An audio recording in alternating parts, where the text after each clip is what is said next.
Episode 9 शिकार। दूसरे दिन सुबह फरीदी नवाब रशीद दुजुमा के भेस में महल से निकला और कार में बैठकर स्टेशन की तरफ रवाना हो गया। शहर पहुंचकर उसने टैक्सी की और ग्रीन होटल पहुंच गया। होटल मैनेजर शायद नवाब राशिद दुजुमा से अच्छी तरह वाकिफ था, इसलिए उसने खूब खैर मकदम किया और इस बार इस तरह अकेले आने पर ताज्जुब करते हुए इधर उधर की बातें शुरू कर दी। दिन भर फरीदी इधर उधर मारा मारा फिरता रहा। शाम होते ही वो फिर होटल वापस आ गया। इस दौरान उसने कई बार महसूस किया कि एक आदमी उसके पीछे लगा हुआ है और ये शख्स प्रिंस अदनान था। फरीदी दिल ही दिल में मुस्कुरा रहा था। इस चीज से उसने ये अंदाजा भी लगा लिया कि लिनॉर्ड के पास इस खास काम के लिए शायद यही एक आदमी है। उसने इस मामले में ज्यादा राजदार नहीं बनाए। इस ख्याल के आते ही उसे अपनी कामयाबी और ज्यादा पक्की मालूम होने लगी। लगभग 8 बजे वो एक सूटकेस हाथ में लटकाए हुए होटल के बाहर आया और टैक्सी करके विक्टोरिया पार्क की तरफ रवाना हो गया। पार्क में बिल्कुल सन्नाटा था। ठंडी इतनी पड़ रही थी कि पार्क में उस वक्त रुकने की हिम्मत करना आसान ना था। फरीदी एक कुंज में धीरे हुए विक्टोरिया के बुत के पीछे जाकर बैठ गया और एक सिगरेट सुलगाकर लंबे लंबे कश लेने लगा। लगभग 9 बजे उसे किसी के कदमों की आहट सुनाई दी और वो सीधा होकर बैठ गया। आने वाले ने अपने कोट के कॉलर से अपना चेहरा छिपा रखा था, लेकिन फरीदी ने उसके अंदाज से पता लगा लिया कि वो प्रिंस अदनान है। फरीदी यूं ही लापरवाही से सिगरेट पीता रहा। प्रिंस अदनान उसके करीब आकर खड़ा हो गया। वो धीरे धीरे बड़बड़ा रहा था। लोगों ने इस पार्क को भी अय्याशी का अड्डा बना लिया है। भला कोई तुक है इतनी रात गए यहाँ? उसने ये सब इस अंदाज में कहा जैसे वो कोई पुलिस अफसर है। कहिए जनाब, आप कौन हैं और इस वक्त यहाँ बैठे क्या कर रहे हैं? उसने फरीदी से पूछा। आप कौन होते हैं पूछने वाले? फरीदी ने कड़े तेवर में जवाब दिया। मैं अभी बताता हूँ मैं कौन हूँ, अदनान ने कहा।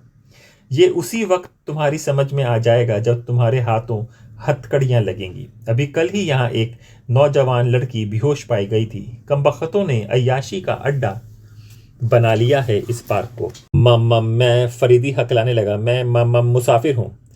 मुसाफिर हो तो किसी होटल वगैरह में जाओ, यहाँ बैठ के क्यों झक मार रहे हो? प्रिंस अदनान ने कहा। क्या बताऊं साहब, स्टेशन पर जेब कट गई, फरीदी ने रो देने वाले अंदाज में कहा। समझ में नहीं आता अब किस वक्त कहाँ जाऊं? प्रिंस अदनान हंसने लगा। बहुत अच्छे नवाब रशीद जुमा साहब, वो हंसता हुआ बोला। आप अपनी लड़की से ज्यादा समझदार हैं। कई ये रकम लाए हैं? मेरी बेटी कहाँ है? फरीदी बोला। घबराइए नहीं, वो आप तक पहुंच जाएगी। तस्वीरें नेगेटिव समेत मैं अपने साथ ही लेता आया हूँ। लड़की आपको उस वक्त मिलेगी जब हम लोग रुपए गिन लेंगे। अगर मेरी लड़की को ज़रा बराबर भी नुकसान पहुंचा तो याद रखना कि 20 करोड़ के बजाय तुम लोगों से 40 करोड़ वसूल कर लूँगा। अभी तुम लोग मुझे जानते नहीं हो, फरीदी ने कहा और सूटकेस उसकी तरफ बढ़ा दिए। प्रिंस अदनान ने सूटकेस हाथ में ले लिया और तोला और फिर ज़मीन पर रख दिया। इसमें हजार हजार के नोट हैं, फरीदी ने कहा। खैर देखा जाएगा। ये लीजिए तस्वीर। फिर अदनान ने फरीदी के हाथ में एक लिफाफा दे दिया। फरीदी ने तस्वीर निकाल कर देखी, उनमें नेगेटिव भी मौजूद था। उसने लिफाफा जेब में रख दिया। मैं किस तरह यकीन करूं कि तुम सारी तस्वीरें दे दी है? फरीदी ने कहा। आप यकीन कीजिए कि हम लोग मामले के पक्के हैं, प्रिंस अदनान ने सूटकेस उठाते हुए कहा। लेकिन हम लोग किस तरह यकीन कर लें कि इस सूटकेस में पूरी रकम है? इसका तो तुम्हें यकीन होना ही चाहिए, फरीदी ने कहा। ऐसी सूरत में जबकि मेरी लड़की तुम लोगों की कैद में है, मैं तुम्हें किस तरह धोखा दे सकता हूँ? हाँ, ये बात कायदे की है, प्रिंस अदनान ने कहा। अच्छा, कल शाम तक आपकी लड़की आप तक पहुंच जाएगी। प्रिंस अदनान जाने के लिए मुड़ा, लेकिन दूसरे ही पल फरीदी ने उछलकर उसे दबोच लिया। प्रिंस अदनान ने उसकी पकड़ से निकल जाने की कोशिश की, लेकिन फरीदी ने 2-3 बार उसका सिर संगमरमर के उस चबूतरे से टकरा दिया जिस पर विक्टोरिया का बुत लगा हुआ था। प्रिंस अदनान बेहोश हो गया। 2 घंटे के बाद फरीदी उसे शराब खाने के एक तहखाने में लाया, जहां से वो दाराब नगर के लिए रवाना हुआ। वो शराब खाने के मैनेजर की मदद से बेहोश प्रिंस अदनान को एक खंबे में बांध रख रहा था। इंस्पेक्टर साहब, वाकई आप भी बला के आदमी हैं, शराब खाने के मैनेजर बोला। अगर मैं बला का आदमी ना होता तो शायद तुम्हारे हाथों मुझे कब्र में सोना पड़ता, फरीदी ने मुस्कुराकर कहा। इसमें शक नहीं, मैनेजर ने कहा। अगर आपकी बजाय कोई और होता तो उसका यही अंजाम होता, मगर आपको तो उस्ताद कह ही चुका हूं। अच्छा मेरे शागिर्द, लेकिन तुमने जब बहुत बेदर्दी से नाजायज शराब बेचनी शुरू कर दी है, जरा एहतियात से। मेरा दावा है कि सिवा आपके और कोई ऐसा नहीं कह सकता, मैनेजर ने सीने पर हाथ मारते हुए कहा। मतलब था, फरीदी ने कहा और प्रिंस अदनान को होश में लाने की कोशिश करने लगा। आखिर मामला क्या है, मैनेजर ने कहा। मामला बहुत उलझा हुआ है, सुलझ जाने के बाद बताऊंगा, लेकिन तुम इसकी अच्छी तरह हिफाजत करना, ये निकल जाने ना पाए, वरना निकल गया तो तुम जिम्मेदार होगे। अरे भला ऐसी क्या बात है, यहाँ परिंदा भी पर नहीं मार सकता, मैनेजर ने कहा। प्रिंस अदनान होश में आ गया था। वो घबराई हुई नजरों से चारों तरफ देखने लगा। फरीदी उसकी तरफ मुस्कुरा कर देख रहा था।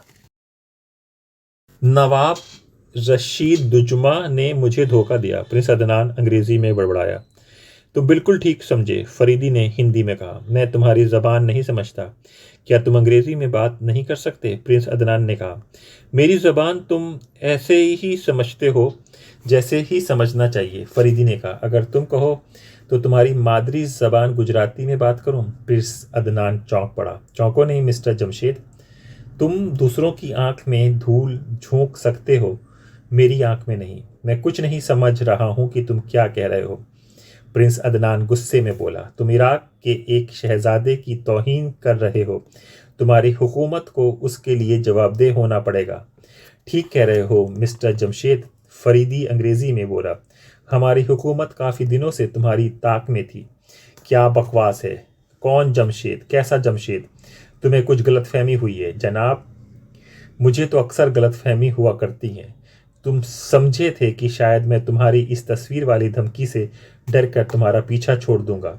क्या बेकार में बकवास लगा रखी है, मुझे फौरन खोल दो वरना अच्छा ना होगा, अदनान चीख कर बोला। अगर मैं तुम्हें यहाँ से रिहा भी कर दूं तो शक के तहत तुम्हारे हवालात में रहना पड़ेगा। तुम क्या समझते हो, मेरे पास तुम्हारे काले कारनामों का पूरा रिकॉर्ड मौजूद है और तुम्हारी उंगलियों के निशान भी, जो मैंने उस कागज़ से हासिल किए थे जो तुमने छपने के लिए न्यू स्टार के दफ्तर में दे आए थे। अदनान के चेहरे पर पसीना आ गया। सब बकवास, वो फिर चीखा। खैर बकवास ही सही, फरीदी ने मुस्कुराकर कहा। यह बताओ लिनॉर्ड कहाँ है। लिनॉर्ड के नाम पर प्रिंस अदनान बुरी तरह चौंक पड़ा और हैरत से फरीदी को घूरने लगा। इस तरह घूरने से काम ना चलेगा, ये तो तुम्हें बताना ही पड़ेगा, फरीदी ने कहा। इस वक्त तुम हुकूमत की हिरासत में नहीं बल्कि सीधे मेरी हिरासत में हो। मैं इस राज को उगलवाने के सिलसिले में तुम्हें कत्ल भी कर सकता हूँ। फरीदी के चेहरे पर अजीब किस्म की सूरत बन गई थी, जिसे देखकर शराब खाने का मैनेजर कांप रहा था। अंगेठी में कोयले दहकाओ, फरीदी ने मैनेजर की तरफ देखकर कहा। जिस अच्छा कहकर मैनेजर चला गया। मैं लोहा लाल करके तुम्हारे जिस्म पर इतनी बार रखूंगा कि काले होकर रह जाओगे, फरीदी ने कहा। लेकिन आखिर क्यों, मेरी हुकूमत। चुप रहो हुकूमत के बच्चे, फरीदी गरज कर बोला। जो मैं पूछता हूं उसका सही सही जवाब दो, वरना अभी सारी हुकूमत मालूम हो जाएगी, यानी सारी हकीकत मालूम हो जाएगी। मैं नहीं जानता, अदनान ने घुटी हुई आवाज में कहा। इतनी देर में मैनेजर दहकती हुई अंगीठी लेकर आ गया।